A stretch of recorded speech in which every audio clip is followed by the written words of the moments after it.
Bonsoir à toutes et à tous, bienvenue dans cette édition, les titres de Guinée Info. Le président du comité stratégique de Simandou 2040 vient de présider la cérémonie de présentation des résultats des travaux des diagnostics sectoriels pour l'élaboration du programme Simandou. La rencontre a mobilisé les représentants du cabinet d'audit des conseils KPMG ainsi que la banque d'affaires Southbridge. Et puis nous irons à Tokyo, la capitale japonaise, où le ministre du plan de la coopération internationale a signé un contrat de reconstruction d'un pont à Farana. C'est un don non remboursable qui sera réalisé par l'entreprise Denipon Construction.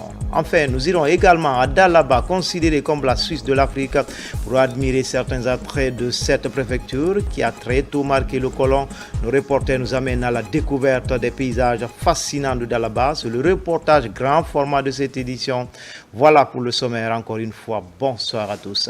Mais avant de développer ces titres, je reçois sur ce plateau le général de division Amara Kamaraï, le ministre, secrétaire général de la présidence et porte-parole de la présidence pour un décret. À vous l'antenne. Merci. Décret D 2025 021 PRG CNRD SGG instaurant la gratuité de la carte nationale d'identité biométrique.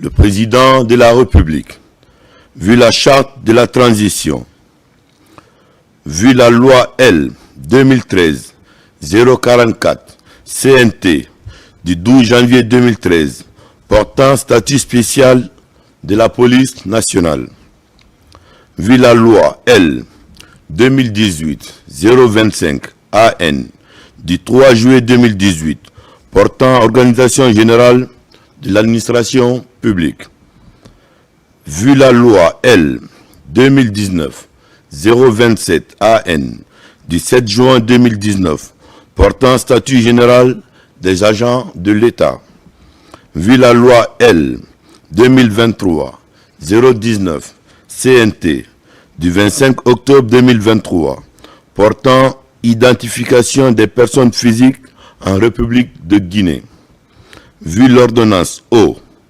2021-001 PRG CNRD SGG du 16 septembre 2021 portant prorogation des lois nationales, des conventions, traités et accords internationaux en vigueur à la date du 5 septembre 2021.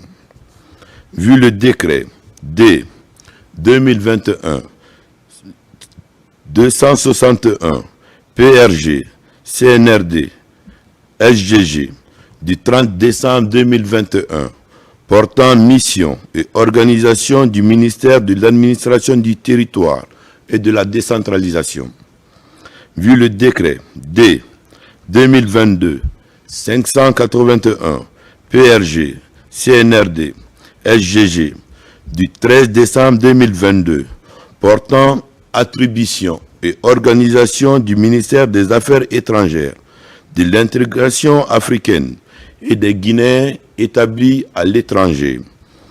Vu le décret D 2024-168 PRG CNRD SGG du 19 septembre 2024 portant mission, attribution et organisation du ministère de la Sécurité et de la Protection civile.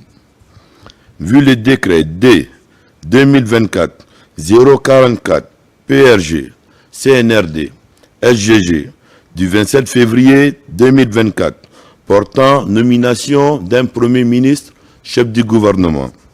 Vu le décret D 2024-051 PRG CNRD SGG du 5 mars 2024 portant structure du gouvernement. Vu le décret D 2024-054 PRG CNRD SGG du 13 mars 2024 portant nomination des membres du gouvernement. Vu le communiqué 01 du Comité national du Rassemblement pour le développement en date du 5 septembre 2021 portant prise effective du pouvoir par les forces de défense et de sécurité. Décrète. Article 1er. La carte nationale d'identité biométrique est gratuite pour tous les citoyens guinéens pour une première demande. Article 2. Les conditions et modalités d'application de la gratuité de la carte nationale d'identité biométrique seront déterminées par arrêté conjoint des ministres en charge de l'administration du territoire et de la décentralisation, de la sécurité et de la protection civile et des affaires étrangères, de l'intégration africaine et des Guinéens établis à l'étranger. Article 3. Le présent décret qui abroge toute disposition antérieure contraire prend effet à compter de la date de sa signature et sera enregistré et publié au journal officiel de la République. Conakry, le 2 février 2025. Signé Général Mamadi Doumbouya. Je vous remercie. Merci beaucoup d'être venu sur ce plateau. Dans l'actualité ce soir, le ministre directeur de cabinet de la présidence, président du comité stratégique de Simandou 2040, vient de présider la cérémonie de présentation des résultats des travaux des diagnostics sectoriels pour l'élaboration du programme Simandou. La rencontre a mobilisé représentants du cabinet d'audit et conseil KPMG ainsi que la banque d'affaires Southbridge qui accompagne la Guinée dans la mise en place d'un fonds souverain destiné à financer en partie les projets identifiés dans ce méga projet. Oumar Bari. Dans le cadre de l'élaboration du programme Simandou 2040, le cabinet international KPMG en charge du cadrage technique du programme, sous la houlette du comité stratégique de suivi du projet Simandou dirigé par Djiba Diakité, ministre directeur du cabinet de la présidence, a procédé du mercredi au samedi 26 janvier 2025 à Conakry à la restitution et à la validation des résultats des diagnostics sectoriels à l'intention du secteur privé guinéen et des départements ministériels. Le point d'orgue de cette série de présentations a été la réunion de haut niveau présidée jeudi par le ministre directeur du cabinet de la présidence et président du comité stratégique de suivi du projet Simandou en charge de l'élaboration du programme Simandou 2040, Djiba Diakité. Cette rencontre dédiée à la présentation des résultats des diagnostics sectoriels dans le cadre de l'élaboration du programme Simandou 2040 a mobilisé des représentants du cabinet d'audit et de conseil KPMG et de la banque d'affaires Southbridge qui accompagnera la Guinée dans la mise en place d'un fonds souverain destiné à financer en partie les projets identifiés dans le programme Simandou 2040 en adéquation avec les objectifs stratégiques fixés par le président de la République, le général Mamadi Doumbouya. Cette importante rencontre a également réuni les responsables des départements ministériels et administrations membres du comité stratégique ainsi que du comité technique ad hoc. La réunion a également bénéficié de la participation exceptionnelle par visioconférence de Léonel Zenzou, ancien Premier ministre du Bénin et représentant de la banque d'affaires Southbridge. Ce dernier a présenté les avancées relatives à la mise en place d'un fonds souverain conçu pour financer les projets identifiés dans le cadre du programme Simandou 2040. Pour parvenir à délivrer un programme cohérent et structurant, moteur de croissance et de création de richesses, Léonel Zenzou soutient qu'il faut recueillir des données fiables afin d'entamer le processus de notation souveraine qui permettra de faciliter la création d'un fonds souverain et de faire passer le pays d'une économie basée sur les ressources à une économie de destination orientée vers la création de valeur ajoutée. Les différentes rencontres ont permis à KPMG de présenter son plan de collecte de données et d'élaboration du programme Simandou 2040 en modélisant les informations financières de l'État. L'objectif était d'amener tout le monde, tant du côté des chefs d'entreprise réunis au sein du patronat guinéen que celui de l'administration, à porter leurs appréciations sur les résultats du diagnostic de KPMG afin de définir dans quelle mesure chacun peut apporter son expérience et expertise à la résolution des faiblesses décelées par le diagnostic et contribuer à bâtir un programme qui prend en compte les aspirations de croissance des entreprises locales. Prenant la parole, Maïssa Sall, représentant du cabinet KPMG, a dévoilé les résultats des diagnostics sectoriels réalisés pour l'évaluation de l'économie. Ces travaux, fruits d'une collaboration étroite entre KPMG et les ministères sectoriels, ont permis de structurer les analyses autour de plusieurs étapes essentielles, à savoir l'identification des secteurs prioritaires ayant permis de retenir 14 sous-secteurs stratégiques devant soutenir le développement à court, moyen et long terme. Parmi eux, le commerce, l'agriculture, l'industrie alimentaire, les activités extractives, les infrastructures et les nouvelles technologies de l'information et de la communication figurent comme des axes incontournables. Ensuite, les diagnostics sectoriels approfondis. Cette étape a pour but de faciliter une analyse détaillée des performances et du potentiel de chaque secteur, permettant de dégager des axes stratégiques en vue d'optimiser leur impact sur le développement socio-économique. Ce comité a permis d'identifier ce qu'on appelle les archétypes de croissance, c'est-à-dire est-ce que la Guinée va être un pays plutôt destination, un pays ressource, pour pouvoir identifier les secteurs sur lesquels le développement de la Guinée va se baser. Donc ça a été extrêmement riche. Il y avait une mobilisation extrêmement forte de l'ensemble du comité stratégique, l'ensemble des membres du gouvernement. Et en tout cas, nous, KPMG, on est très impressionnés de voir que les autorités sont mobilisées, les instructions qu'ils nous ont données sont très claires et ils ont aussi validé les orientations de la démarche. Au cours des débats qui ont duré près de 7 heures, le ministre directeur de cabinet de la présidence, président du comité stratégique de suivi du projet Simandou, en charge de l'élaboration du programme Simandou 2040, Djiba Diakité, a rappelé que le programme Simandou 2040 s'inscrit dans la vision du président de la République, le général Mamadi Doumbouya, qui aspire à transformer profondément la Guinée en un modèle de développement durable et d'intégration économique. L'objectif est de faire de ce programme une feuille de route exhaustive pour dynamiser les secteurs clés, réduire les disparités régionales et stimuler une croissance inclusive, a précisé le ministre Djiba Diakité, soulignant que ces diagnostics sectoriels marquent une étape décisive dans la concrétisation des ambitions nationales.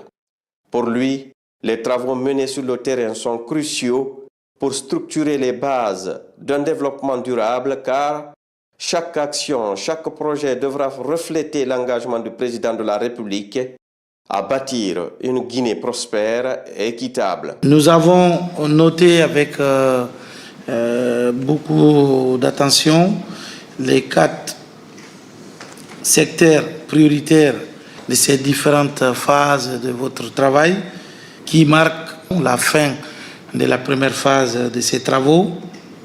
Nous voulons vous remercier surtout pour le contenu et la qualité de la présentation, notamment la présentation des archétypes de développement de la Guinée et du démarrage de la phase D que vous venez de nous proposer. Pour le démarrage de la phase 2, nous, bien évidemment, validons le mixage des modèles de développement proposés sous réserve, bien évidemment, d'intégrer toutes les contributions qui ont été partagées ici et puis éventuellement ceux qui viendront au fur et à mesure de la mise en œuvre.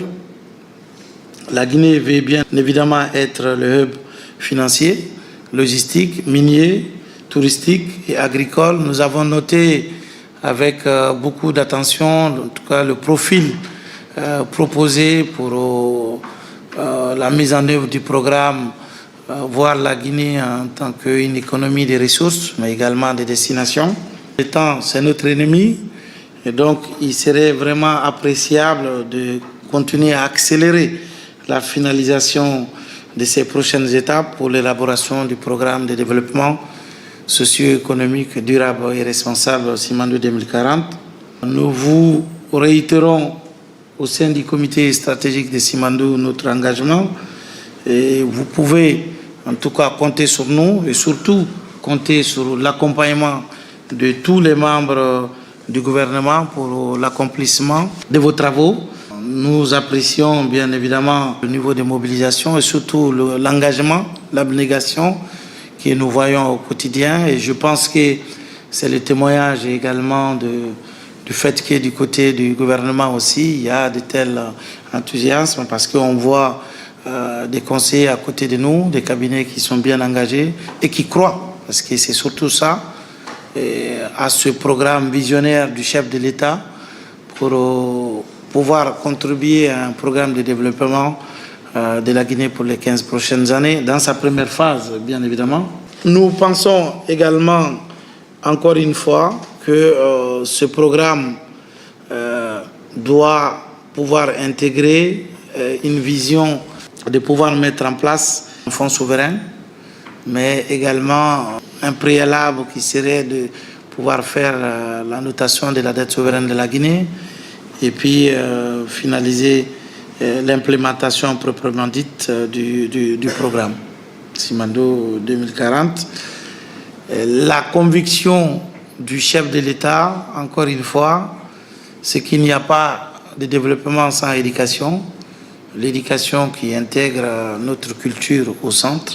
Nous avons vraiment envie de ressortir cette volonté exprimée du chef de l'État de mettre l'éducation et faire la promotion de l'excellence à travers les écoles d'excellence pour pouvoir accélérer le développement structurel de l'économie guinéenne. La présentation des résultats des diagnostics sectoriels ouvre la voie à l'élaboration des plans d'action détaillés pour chaque secteur prioritaire. Les analyses partagées avec les ministères concernés serviront de guide pour identifier les investissements prioritaires, mobiliser les financements nécessaires et mesurer les progrès réalisés. Nous venons de finir la première phase de cette élaboration. Nous rentrons la semaine prochaine la deuxième phase. La deuxième phase, ça veut dire quoi? Il faut vraiment identifier les secteurs de croissance qui vont tirer. Ça ne veut pas dire que les 14 secteurs que nous avons choisis, les autres secteurs ne sont pas concernés. Non. Aujourd'hui, la Guinée peut utiliser le volet ressources pour capitaliser sur la raffinerie, pour les logistiques, pour les mines, pour l'éducation, le capital humain. Ils ont fait une ébauche d'un plan. Disons d'un programme du programme Simandou 2040 qui va structurer la vie de notre nation pendant les 15 prochaines années. Je pense que c'est le début d'un exercice qui est quand même intéressant, qui est participatif. L'ensemble des structures d'administration impliquées ont pu apporter leur contribution. Le secteur privé, il faut le souligner, mais également les autres acteurs, que ce soit les étudiants ou les différents corps de métier dans le pays, les provinces, disons les régions, toutes ces cibles de population vont apporter leur contribution sur qu'est-ce que chacune d'elles attend, quelle est leur vision de ce pays pour les 15 prochaines années. On voit déjà une préparation d'un programme porteur. Les présentations et les perspectives présentées nous permettent vraiment d'être rassurés que quelque chose de bien est en train d'être produit.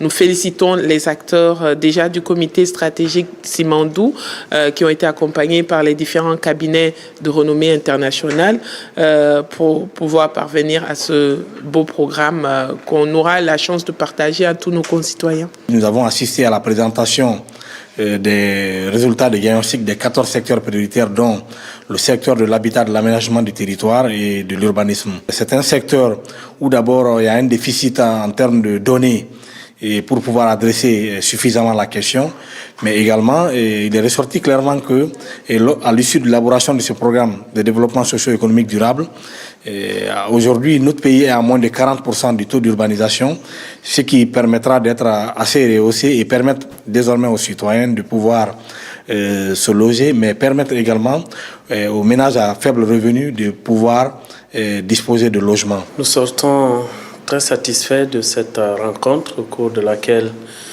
le cabinet a présenté la méthodologie par laquelle ils sont en train de concevoir le programme avec nous, mais également les résultats du diagnostic réalisé qui a conduit à l'identification des sous-secteurs prioritaires, notamment les 14 secteurs prioritaires.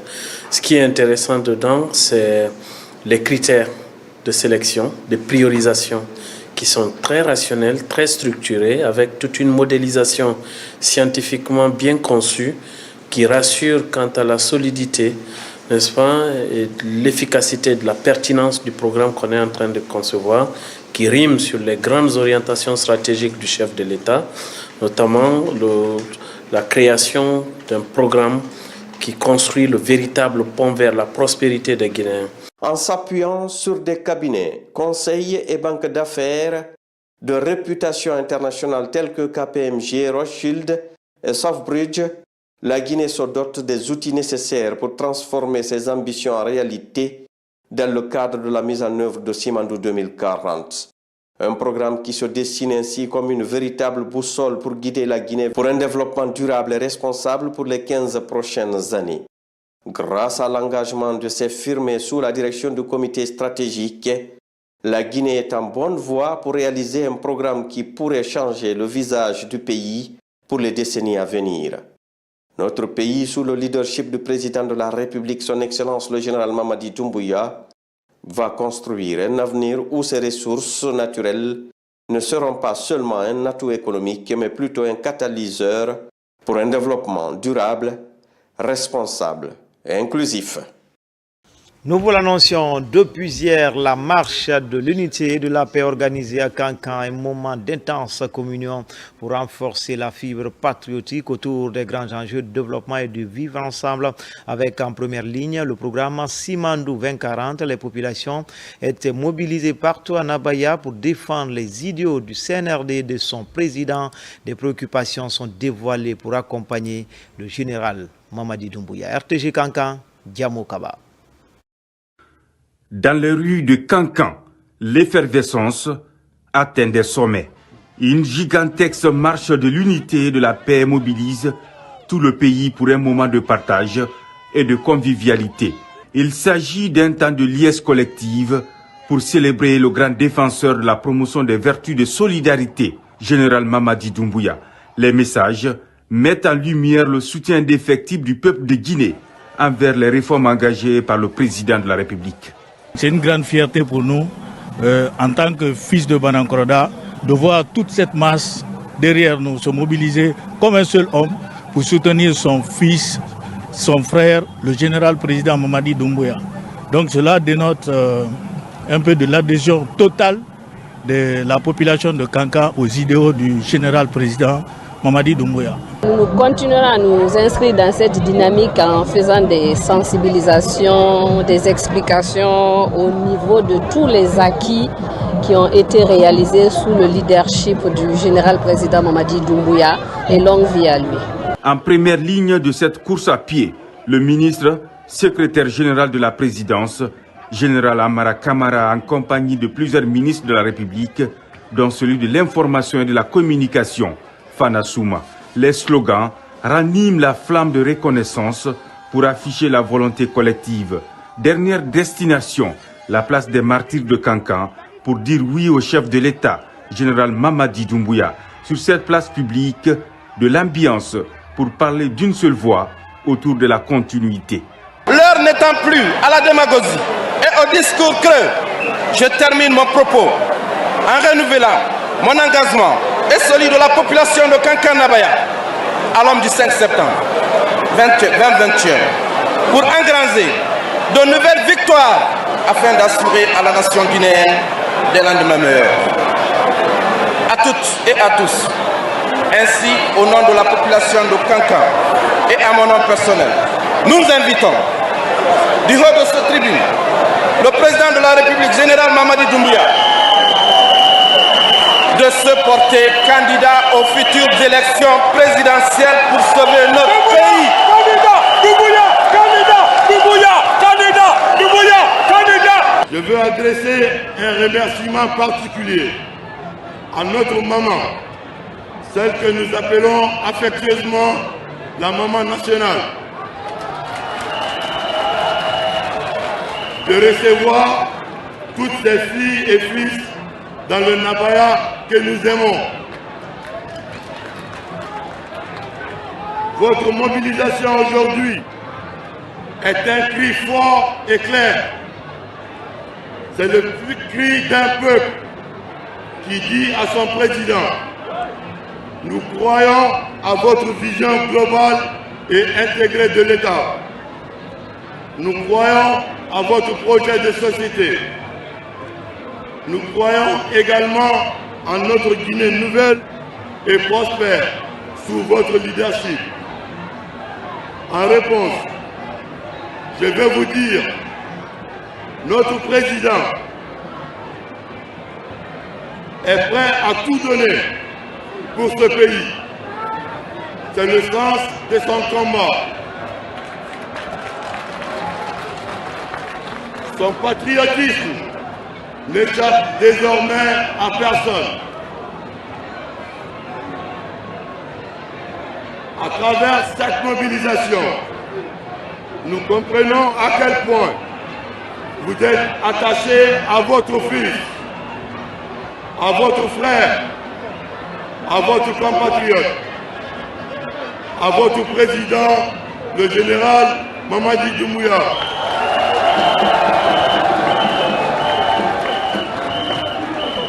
Chers compatriotes, mes frères et sœurs de la Haute-Guinée, depuis l'avènement du CNRD au pouvoir, on ne peut citer les chantiers initiés, les chantiers achevés, ou encore les chantiers en cours de réalisation dans notre pays, que ce soit en termes de gouvernance, de lutte contre la prévarication et les infrastructures.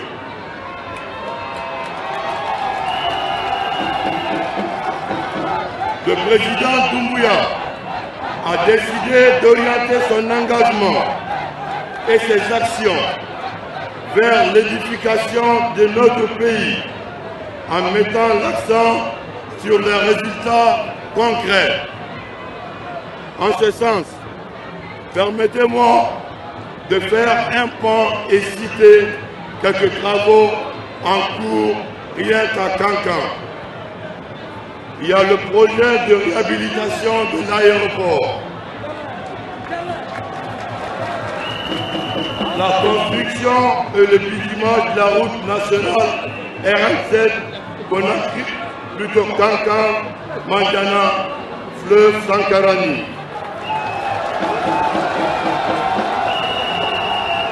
La construction de la route Kankan-Dintimlé-Baranama. La construction et le bitumage de l'autoroute de 12,07 km en 2 fois 2 voies. Les travaux de construction et de bitumage de 10 km de voirie urbaine. Les travaux de construction du pont de Farandou. La construction du centre de dialyse. L'extension et la rénovation des centres de santé améliorés de Djansoumana et Sabadou. La construction du centre multiculturel de Kankan. La construction du centre régional d'apprentissage des métiers pour personnes handicapées. La construction des directions régionales du plan et de la douane. Les travaux dans le cadre du projet de l'interconnexion Mali-Guinée, etc., etc. Laissez-moi vous dire, ces projets ne sont pas le fruit du hasard. Ils sont le résultat direct de la vision réformatrice du président de la République. Nous pouvons dire avec fierté que la refondation est en marche grâce à la détermination de notre président.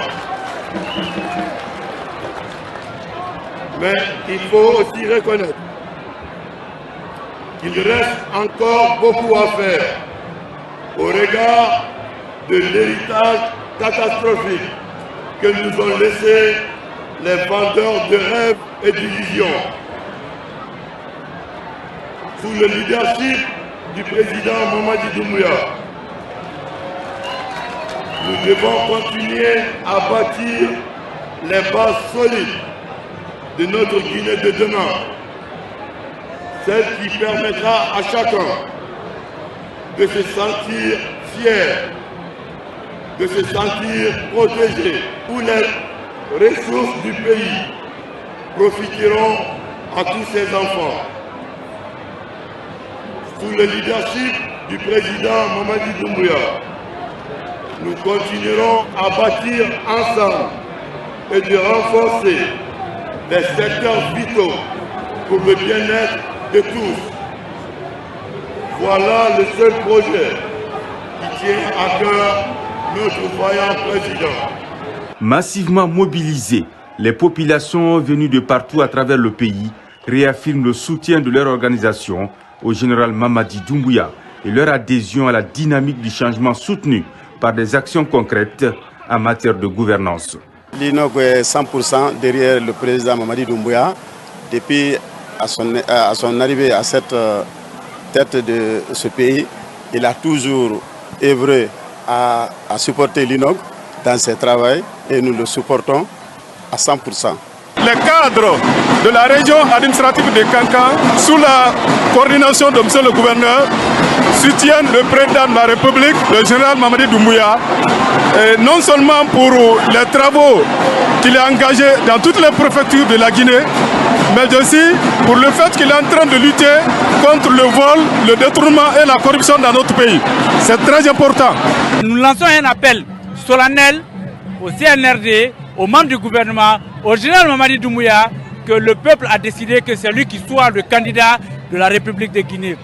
Et il ne peut pas s'en passer de cela. Parce que le principe de la démocratie, c'est la volonté du peuple.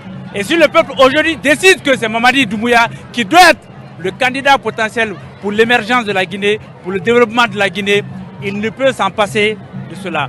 Et donc nous, jeunes, aujourd'hui, à Kankan, nous avons pu mobiliser plus de 10 000 personnes à la place des martyrs pour réitérer notre engagement, notre ferme conviction de le soutenir, de soutenir son projet, de soutenir son gouvernement. Et ce sont les raisons pour lesquelles nous sommes là. Le programme Simandou 2040 s'invite au rendez-vous pour expliquer les grands enjeux de cette opportunité phare, très chère au président de la République, général Mamadi Doumbouya. Général Amara Kamara honore ici les engagements de la transition. Simandou 2040, un pont vers la prospérité du pays, une locomotive de l'émergence qui ne compte laisser aucun Guinéen. Tu ne peux m'empêcher de rappeler une autre vérité. La Guinée a trop souffert des divisions. La Haute-Guinée a particulièrement souffert de la politique politicienne. Il y a eu trop de mensonges, trop d'instrumentalisation. À la limite, on pourrait dire de l'endoctrinement ou de la démagogie. Il y a eu trop de larmes pour rien. Il y a eu trop de destruction de biens matériels pour rien aussi. Les années et les années de combat et d'accompagnement politique ne vous ont donné que la honte, le désarroi et la déception. Vos sacrifices n'ont pas été récompensés. Ce que je dis ici est une vérité. Ce sont des faits. C'est vérifiable parce que vous êtes aussi des témoins. Je vous invite humblement, pour ceux qui portent encore une petite dose de honte, de gêne ou d'ego, d'être vus. Parce que hier, ils étaient partisans de tel ou tel parti politique, à vous remettre en cause, de faire le choix de la raison, du réalisme, du pragmatisme, et d'avoir dans vos cœurs la Guinée, et rien que la Guinée, comme notre président de la République. C'est aussi le lieu pour moi de saluer et féliciter tous les acteurs politiques, les acteurs de la société civile, les influenceurs et les anonymes qui sont restés constants dès les premières heures et ceux qui ont fini par rejoindre la dynamique parce que les actions du président les ont rassurés.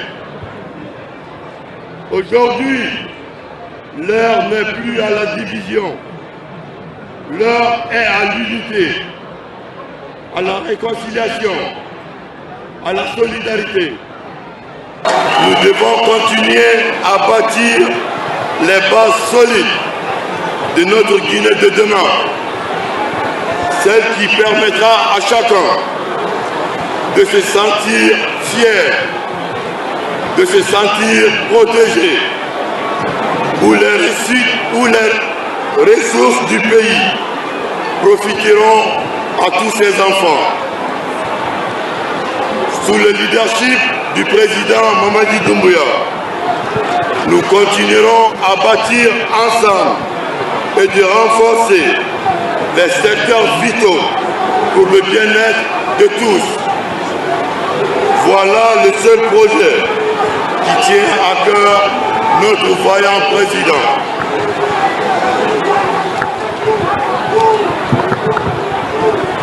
La matérialisation de cette vision est possible parce qu'aujourd'hui, comme jamais ça n'a été le cas, la volonté politique est là.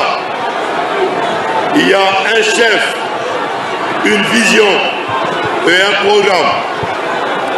Cela dit, je ne peux m'empêcher de rappeler une autre vérité. La Guinée a trop souffert des divisions. La Haute-Guinée a particulièrement souffert de la politique politicienne. Il y a eu trop de mensonges, trop d'instrumentalisation. À la limite, on pourrait dire de l'endoctrinement ou de la démagogie. Il y a eu trop de larmes pour rien. Il y a eu trop de destruction de biens matériels pour rien aussi. Les années et les années de combat et d'accompagnement politique ne vous ont donné que la honte, le désarroi et la déception. Vos sacrifices n'ont pas été récompensés. Ce que je dis ici est une vérité. Ce sont des faits. C'est vérifiable parce que vous êtes aussi des témoins. Je vous invite humblement, pour ceux qui portent encore une petite dose de honte, de gêne ou d'ego, d'être vus. Parce que hier, ils étaient partisans de tel ou tel parti politique, à vous remettre en cause, de faire le choix de la raison, du réalisme, du pragmatisme et d'avoir dans vos cœurs la Guinée, rien que la Guinée, comme notre président de la République. C'est aussi le lieu pour moi de saluer et féliciter tous les acteurs politiques, les acteurs de la société civile, les influenceurs et les anonymes qui sont restés constants dès les premières heures et ceux qui ont fini par rejoindre la dynamique parce que les actions du président les ont rassurés. L'heure est au rassemblement de toutes les Guinéennes et de tous les Guinéens. Il est temps d'unir nos forces pour réussir ensemble. Comme l'a dit le président de la République, lors de son adresse à la nation le 31 décembre 2024. La division n'arrange que celui qui divise. Notre pays est si beau, si riche et si particulier. Cela voudrait dire que les convoitises ne cesseront jamais. Mais ensemble, grâce à la vision réformatrice de notre président, dans le cadre du programme Simandou 2040,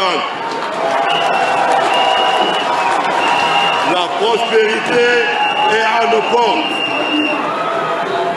Dans cette politique de transformation, aucune contribution n'est assez. Aucun rassemblement pour l'intérêt du pays n'est également de trop. Le changement qui est en marche est le fruit de notre bénédiction collective. Notre pays n'a jamais été aussi bien géré.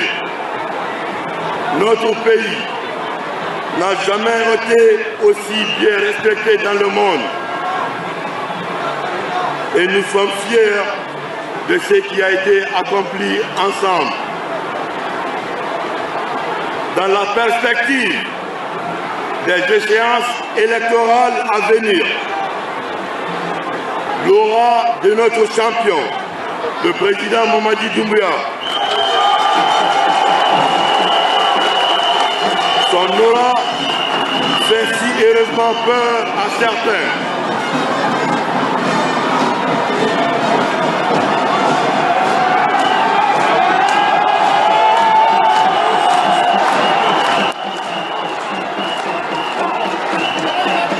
Ceux qui ont peur sont des partisans.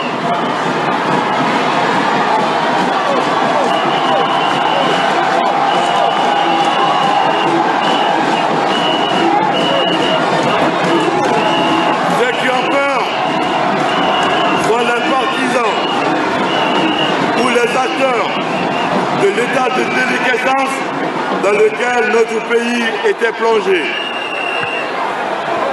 Je vous invite à ne pas suivre les vendeurs de rêves et d'illusions.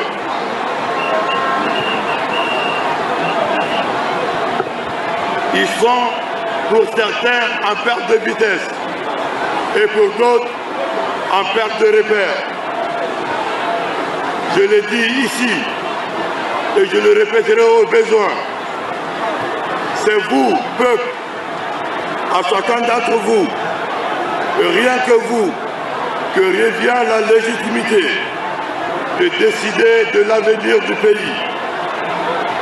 Il est aussi évident que la candidature prochaine du président Mamadi Doumbouya est la seule, je dis bien, la candidature du président Mamadi Doumbouya est la seule alternative pour garantir le rassemblement des Guinéens et l'élan de développement.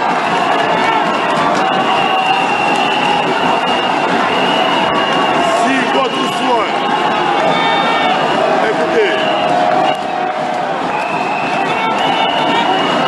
la candidature du président Mamadi Doumbouya est la seule alternative pour garantir le rassemblement et l'élan de développement amorcé. Si votre souhait est la candidature du président Doumbouya, vous êtes la seule souveraine. Le président Doumbouya vous écoutera. Encore une fois,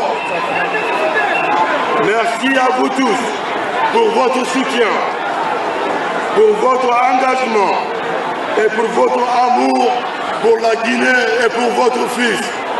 Restons mobilisés. Merci et félicitations aux organisateurs. Ensemble, rien n'est impossible. Tous ensemble pour la paix et l'unité. Vive le président Mamadi Doumbouya. Vive Kankan. Que Dieu bénisse la Guinée et les Guinéens. Je vous remercie. Les artistes sont également là pour prôner la paix. Le chef de l'État est applaudi pour ces réformes courageuses qui touchent tous les secteurs d'activité. Les têtes d'affiche de la musique guinéenne encouragent l'élan de développement pour renforcer l'unité nationale. Un appel pour susciter davantage le sentiment patriotique. Dans l'actualité également, en dehors du continent, à Tokyo, la capitale japonaise, le ministre du Plan et de la Coopération internationale a signé un contrat de reconstruction d'un pont à Farana. C'est un don non remboursable qui sera réalisé par l'entreprise de Nippon Construction, un projet qui vient témoigner encore une fois de l'excellence des relations entre Conakry et Tokyo. Tabansila, envoyé spécial. Sur la nationale numéro 2, le pont métallique de Farana. Vieux de plus de 50 ans, c'est une infrastructure qui changera bientôt d'image. Ici, à l'ambassade de la Guinée à Tokyo, le ministre du Plan, de la Coopération internationale et l'entreprise Dai Nippon Construction signent le contrat de rétablissement pour un coût global de plus de 17 millions de dollars. Ce projet d'infrastructure va s'ajouter aux grands projets infrastructurels qui sont en cours actuellement en République de Guinée. C'est un grand jour pour la Guinée parce que ça rentre en droite ligne avec la vision du chef de l'État, le Simandou 2040. Pilier numéro 3 qui est l'infrastructure, ce point est extrêmement important parce que ça va lier d'abord les 3 régions naturelles à la région forestière d'une part et d'autre part va lier la Guinée à la Côte d'Ivoire. Cette fois-ci, nos ingénieurs, nos techniciens ont discuté avec eux pour que le contenu de l'autocar soit vraiment augmenté. Son Excellence le général Mamadi Doumbouya, qui depuis son arrivée à la tête de l'État ne fait qu'exécuter et réaliser des grandes infrastructures qui ont des impacts sur la population guinéenne. Je voudrais vraiment, en son nom, remercier aussi nos partenaires japonais. Initiative présidentielle très promoteuse, la reconstruction de ce pont devra améliorer les échanges commerciaux, stimuler l'économie locale et sous-régionale sous la supervision de la JICA, Agence de coopération japonaise. Aujourd'hui, ça montre à suffisance que ce projet va au-delà d'une simple infrastructure, mais aussi l'admiration que les hautes autorités japonaises ont à l'égard de la République de Guinée, où nous sommes confiants de ce qu'ils vont faire pour la Guinée. À ce qui nous concerne, nous, la Guinée, nous devons aussi serrer la ceinture pour essayer de faire tout ce qui est dans le contrat que la Guinée doit faire. La réalisation du pont unique de Farana permettra de renforcer la coopération guinéo-japonaise dans la construction des infrastructures de qualité. Le pont Kaka, le pont sur la Sumba, le port de pêche artisanal de Boulbiné et de Kaporo et bientôt de Bessia sont autant de réalisations qui viennent combler ce portefeuille de relations bilatérales. Et puis, cérémonie de lecture du Saint-Coran, tout d'abord au centre islamique de Donka. Les responsables religieux des 13 communes de Conakry et les membres des agences de voyage ont répondu à l'appel, à l'invitation. Au cours de la rencontre, les chefs religieux ont échangé sur les innovations dans l'organisation du Hajj 2025, mais aussi de l'engagement du chef de l'État à assister les pèlerins dans l'accomplissement de ce 3e pilier de l'islam. On fait le point tout de suite avec Nabila Moussa Kamara et l'âge Soriba Bangoura. Au centre islamique de Donka, une cérémonie de lecture du Saint-Coran a réuni les chefs religieux des 13 communes de Conakry. Responsables du secrétariat des affaires religieuses, représentants des agences de voyage privées et plusieurs cadres de l'administration publique. En toile de fond, communiqué sur l'implication particulière du chef de l'État et les avancées majeures enregistrées par le secrétariat général des affaires religieuses dans l'organisation du Hajj 2025. Nous sommes un partenaire privilégié dans le cadre de l'organisation du Hajj et nous aussi, nous avons mis tout en œuvre pour respecter les règles qui nous ont été données pour faire valoir le principe édicté par le SGAR et par le gouvernement. Je vous remercie vraiment très infiniment pour avoir initié cette lecture du Saint-Coran comme la rentrée dans ces activités cultuelles, islamiques, religieuses. La réussite du pèlerinage, une préoccupation du secrétariat général des affaires religieuses. Elhadji Karmo Diawara a invité les pèlerins à suivre les instructions des autorités politiques et religieuses. Pendant ces 3 ans du CNRD, le pèlerinage est amélioré en République de Guinée. Avant 3 ans, la Guinée n'était pas auprès des 2 saintes mosquées. Les Guinéens prenaient les taxis pour venir prier à la Kaaba.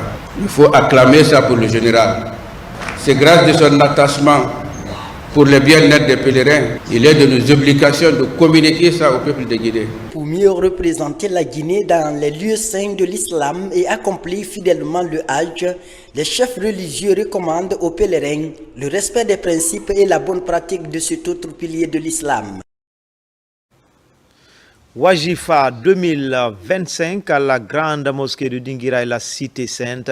C'est une retraite religieuse qui s'est écoulée pendant une semaine. Le tourisme islamique, des conférences et lectures du Saint-Coran étaient au menu. Elle a regroupé les 3 grandes communautés de Dinguiraye pour renforcer le vivre ensemble. La cérémonie, qui a connu une forte mobilisation de la Oumma islamique, a été présidée par Elhadji Thierno Mamadou Ba, conseiller personnel du chef de l'État. Les détails avec Ibrahima Oulem Fofana.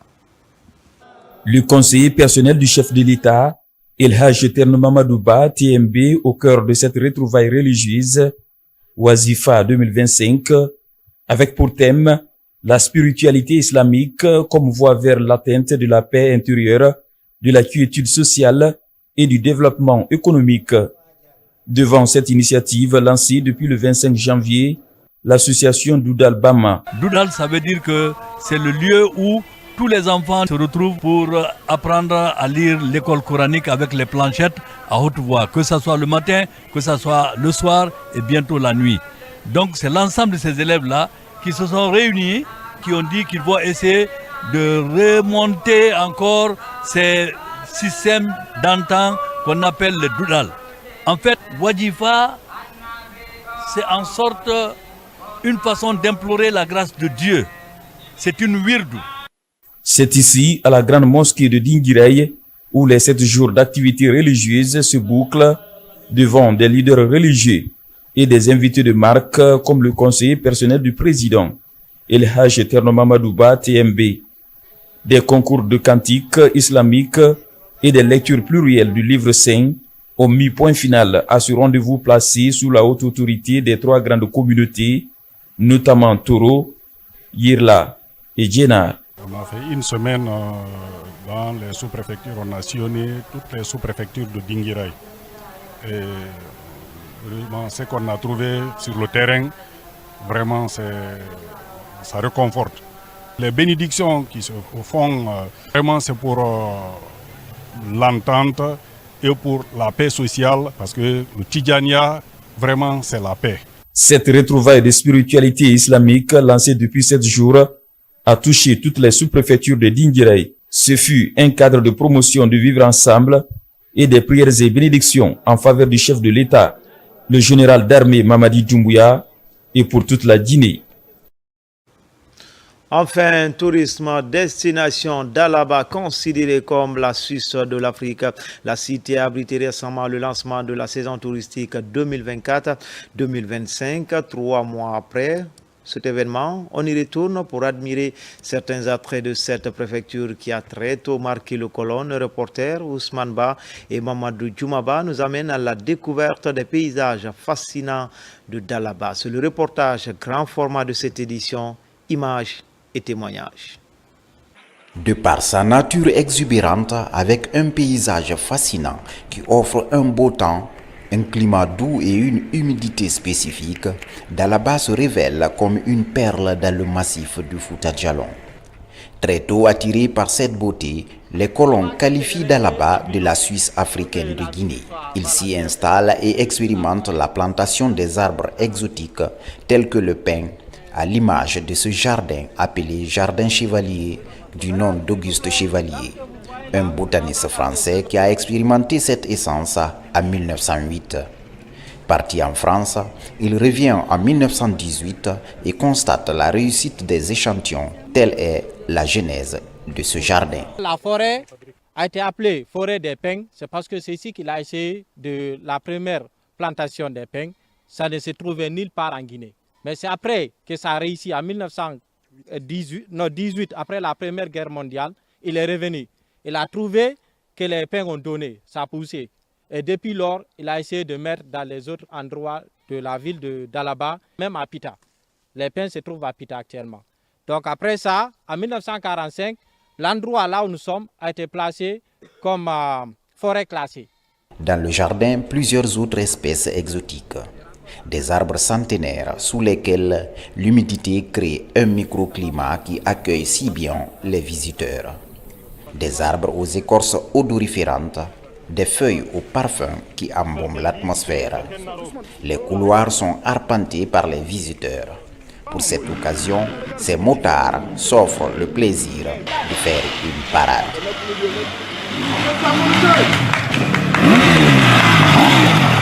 Il a essayé les pins, les eucalyptus, l'érable, les bambous, les caféiers, le cannelier. Il a trouvé que tout ça la marche. Il a fait cette exécution un peu partout à Dalaba. Il est parti vers Ifak là-bas, il l'a essayé. Les pins et les canneliers sont là-bas encore. Dalaba, ce sont aussi les sites historiques. Ici, c'est Fugumba, la capitale religieuse du Fouta théocratique, qui faisait aussi office de parlement.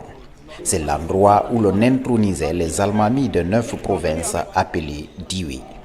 Cette première case était la salle d'attente. Cette autre, plus grande, était la salle de couronnement. Des sanctuaires qui ont résisté à l'usure du temps avec ses intempéries pendant des siècles grâce aux entretiens assurés par les gardiens des temples. Il y a eu 14 almamis. Parmi les 14 almamis, le couronnement se faisait ici, chez nous ici. Et parmi les 14 almamis, parce que c'était un modèle d'organisation sociale en avance sur son époque, il y avait l'alternance. Le premier almami, Karamoko Alpha, le deuxième almami, Suri Maudo. Donc c'est ce qui a fait qu'il y a eu l'alternance entre les Souria et les Alfaya. Et parmi les 14, il y a eu 7 de chaque côté. Et actuellement, la case que nous avons ici a été présentée comme un site pour le patrimoine mondial. Et nous remercions très sincèrement le ministère de la Culture, le gouvernement guinéen qui a fait en sorte que la case de couronnement de Fugumba soit parmi les 5 sites témoins présentés à l'UNESCO. C'est une famille qui entretient cette case et le sol n'a pas changé, les murs n'ont pas changé. C'est la toiture qui est le teinté qu'on renouvelle chaque 15 ans s'il n'y a pas de termites. Donc il faut remercier tout le monde que c'est un patrimoine maintenant. Et nous sommes heureux qu'on mette ce patrimoine aujourd'hui en lumière. Le couronnement aussi, c'est les turbans des 9 Diwe qui représentent les provinces. On commence par le turban de Fugumba, on termine. Mais l'almami reste pendant 9 jours ici. Et chaque matin, on enlève un turban. Quand ça reste le turban de Fugumba, on fait une délégation qui l'accompagne jusqu'à Timbo, parce que c'est là-bas qui est la capitale administrative. Dans la même contrée, ce site emblématique du tourisme guinéen, c'est la chute des Ditine. Une marche de 20 minutes en traversant des précipices et des monticules arides donne accès au site. Sur place, l'on découvre une merveille naturelle. Une chute de près de 80 mètres, laissant échapper une brise qui chatouille la peau comme signe de bienvenue et de réconfort après un long parcours. Alors nous sommes bien ici pour admirer cette belle nature au beau ciel, que la nature sature de ses rayons qui se prosternent devant la profondeur des nuits. Et quand on dit que Dame Nature a doté la Guinée des plus beaux sites touristiques, la chute des Ditine en est une parfaite illustration. Voilà comment on se quitte au compte de cette édition d'information. Tout le plaisir a été pour moi de vous servir. L'actualité se poursuit sur le www.rtgguinée.info. À demain, 13h, pour d'autres actualités sur la Guinée, notre paradis, terre de richesse et d'innovation, Inch'Allah.